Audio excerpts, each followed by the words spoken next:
Morning. Should be a shorter video today, but I wanted to relate a story that happened yesterday, and I think it will, hopefully the intention anyway, is to help motivate you to do something that you really want to do. So here's the story. Next year, 2017, I am planning a very large trip. Can't tell you what it is yet, it's top secret, but planning a big trip. Something I've wanted to do for a long time. And the reason why I've waited a long time to do it is because basically I was too scared to do it before. I've been waiting a long time, which means I've been too afraid for a long time.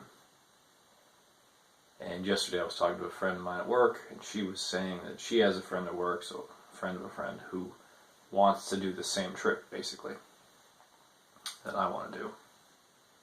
But, you know, then the list of rationalizations and justifications as to why he can't do the trip started coming out. And it's so funny because they're the exact same justifications and rationalizations I've been using all of my life to avoid not only this trip, but other adventures, other things I've wanted to do. So I'm noticing this trend.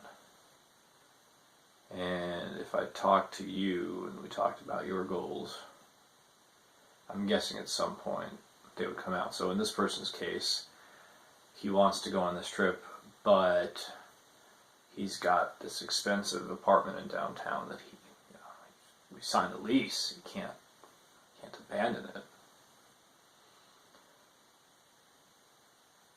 Well, obviously there are ways to get around that.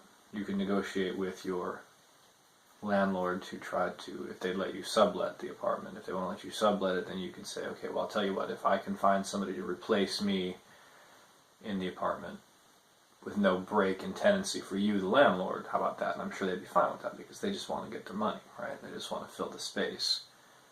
And if you do their work of advertising and finding a good tenant for them, why in the world wouldn't they let you? You just save them time and money. So those are at least two easy ways. You could also just pay a penalty to get out of the lease, because everybody's lease has penalties. So there are ways. So when the person says, oh, I got this expensive lease, what he's really saying is either one, it's not really a goal of mine, it's just a dream. Like a daydream, not a dream. Like a goal. Or two, I'm just too afraid to do anything about it. And like I said, I lived in that space for many, many years, so I know exactly what that feels like. This trip that I'm taking, I should have done probably 15 years ago. But here we are. Can't change the past. So, I'm doing it next year, and if I had a chance to coach this person, or to coach you, what I would say is, okay, one, figure out if it's something that you really want to do, or if it's just a daydream or an idle fantasy or something that you hear other people say they want to do, so you decide you're the kind of person that should also want to do that. You don't have to stop shooting on yourself. Do you want to go on this trip or not? You do. Okay. Do you want to go on the trip more than you want to live in the downtown apartment? No. No, you like the downtown apartment a lot, and it makes you happier to live in the downtown apartment than it would to go on this trip. Okay, great. Then the trip's not for you. See how that works? Okay. Now, I'm not saying you couldn't have both, because maybe there's an option to have both, like I said, where he sublets the apartment for a few months, and he gets to come back to his super cool place in downtown that he loves so much. So it's not that you necessarily have to choose between the two, but you at least need to be realistic about what it is that you want and what you're prepared to do to get what you want. Anyway, that's it. Short video today. I just want you to now go and think about those daydreams that you catch yourself thinking about or talking about at work or with friends. Like, I've always wanted to go on a cruise. I've always wanted to take that trip. I've always wanted to take a class about psychology. I've really wanted to work for that company for a long time. I think I'd like to become a nurse, massage therapist, chiropractor, whatever. The things that you catch yourself saying throughout your week. Start, ask yourself, do you really want to do them? And as evidenced by what? By idle talk around the water cooler? Or do you have a bunch of books at your house that you've been reading, like I do? Do you just catch yourself surfing some web pages, or do you find yourself doing more in-depth research and analysis? A good one, here's a good example to close out with. Some people say, I've always wanted to run a marathon because they want to test themselves to see if it's something they could do.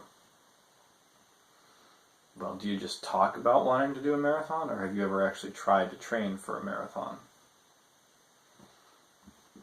These are the kinds of things you got to think about. And ultimately, once you decide on the things that you really want, and it's the things that you want, it's not the things that you're supposed to want, or the things that your friends want, or the things that your parents want for you, or wanted if they're passed away, or the things that your spouse wants for you, or the things that your kids want, things that you want. Once you have that list,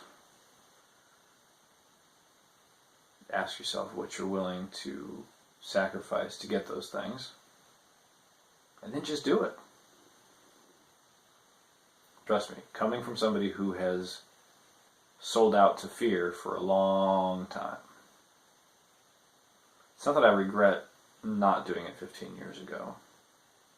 It's just that I see how silly I've been, that I should have just done it, like ripping off the Band-Aid. Just go and do it, rip it off, get it over with. Okay, so go figure out what you want. Start asking yourself what you're willing to do to get it. And then just do it. And you're going to be afraid.